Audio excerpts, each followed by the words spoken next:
jarraitzen dugu indar elektroeragileekin.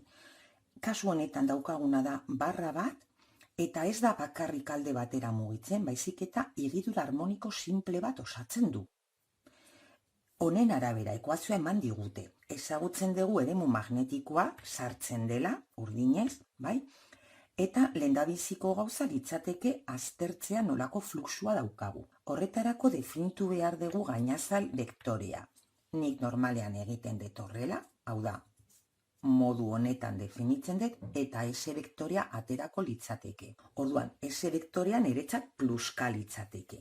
Fluxua ondorioz izango da negatiboa. Orain ikusteko nolakoa den induzituriko korrontearen noranzkoa, aztertu behar dugu nola aldatzen den fluxu hori, balio absolutoan.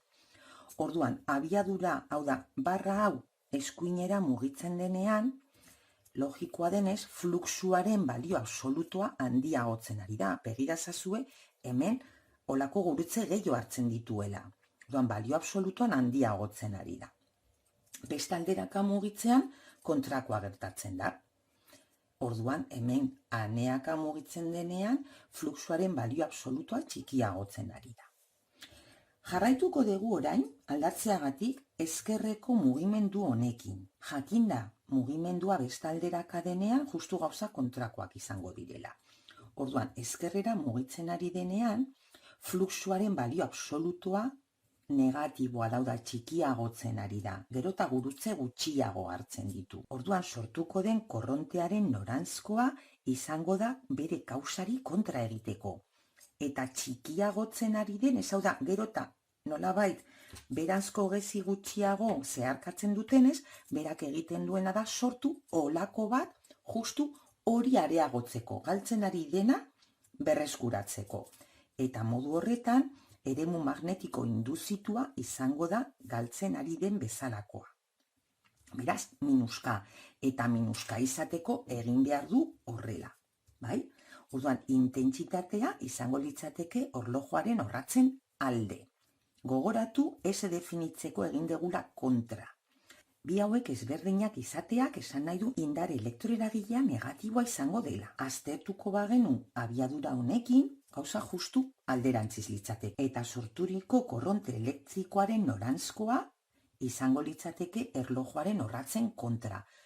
Ze esan nahi du horrek, segun eta nola mugitzen den korronteak egingo du horrela edo egingo duela horrela. Hau da, aldatzen joango da. A atalean kalkulatu behar duguna da fluxua T berdin 0 denean. Izango da B bider S0, S azpi 0 hasierakoa, berdin B bider S0 bider kosinu pi minus bat. Orduan, negatiboa minus bi LX.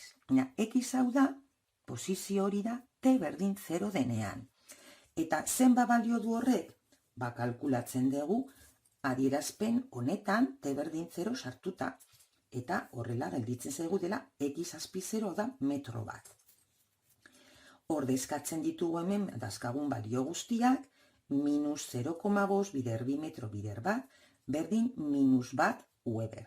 Fluxu negatiboa, lehendabiziko momentuan. Jakiteko fluxuaren adierazpen orokorra denboraren arabera, egin behar deguna da T berdin T sartu. Orduan, adierazpen honetan, hau mantentzen da, eta isa jarriko dugu orokorra, bai, ekuazioa.